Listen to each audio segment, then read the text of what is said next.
Hello, it's Rebecca and today is another book review day, and this is my second book that I've been reading for the 2016 BookaShelf Reading Challenge.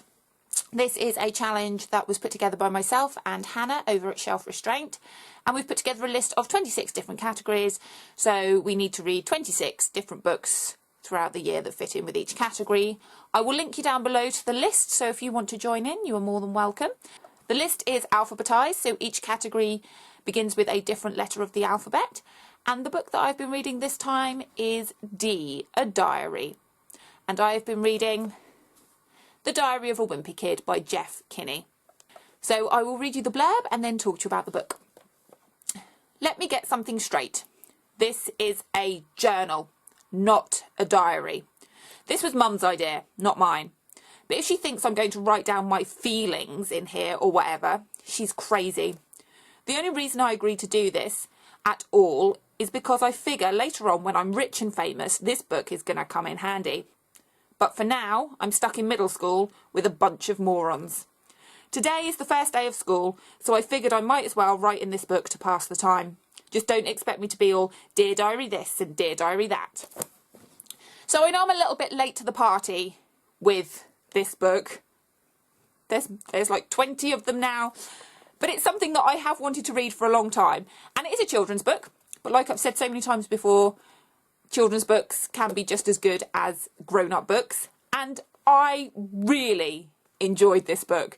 It is so brilliant. If you haven't read this or seen it before, it's written in the style of a diary, but obviously it's a journal, but there's doodles and sketches and illustrations throughout the book that are really quite cute and add to this really cute little story.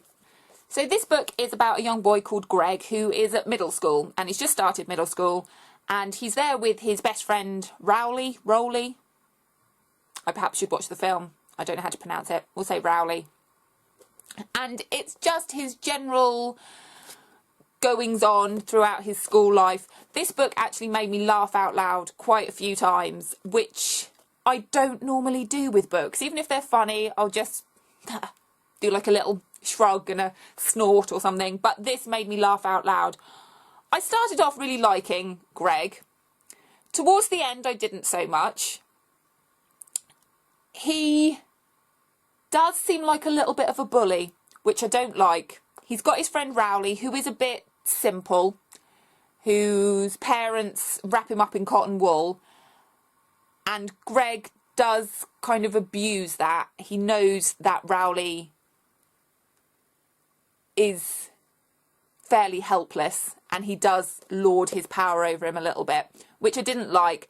But when they're being friends and being silly, it was quite funny. There's strange things that go on in their school that you can kind of relate to. There was a piece of cheese on the school basketball court that everyone avoided, and if you touched it you had these strange cheese germ lurgy type thing, and if you touched anybody then you passed this on, so you had to avoid touching the cheese, and then you had to avoid touching anybody who had touched the cheese, which is just really strange. But I love the way that children's minds work that way, because we had things like that at school where you couldn't touch certain things because you'd catch something, and really weird.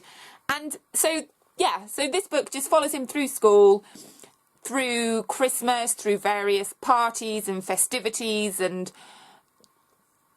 it really gets inside the head of how young boys think. He really wants these computer games. He doesn't get on with his older brother, and he hates his younger brother, and he's always getting into trouble, and sometimes it's his fault and sometimes it isn't his fault. But it's really interesting to read, and I think, although I'm not 100% sure, that this is vaguely based on the author's life. So that's why it feels rather authentic in the way that the boy thinks and his mannerisms and his behaviours and everything. And I really liked it. I expected to enjoy it, but not as much as I did, and I really want to read the rest of the books in the series. I think there's about 10, and although I'm a fairly slow reader, this one only took me, well, it took me half of one day and then the morning of the next day to read, and I pretty much read it straight away. So it doesn't take that long to read, but it is so funny and so cleverly written and put together with the illustrations and all that kind of stuff, that it just makes the layout of the book makes it an enjoyable read, as well as the story. So, like I say, although I did find him a little bit mean towards the end with his best friend, or supposed best friend, Rowley, I like it. I really, really like it. So if you would like to hear any of my other book reviews, then please subscribe to my channel. I put new videos out every time I've read a book. I occasionally give writing advice and talk about other writing bits and pieces.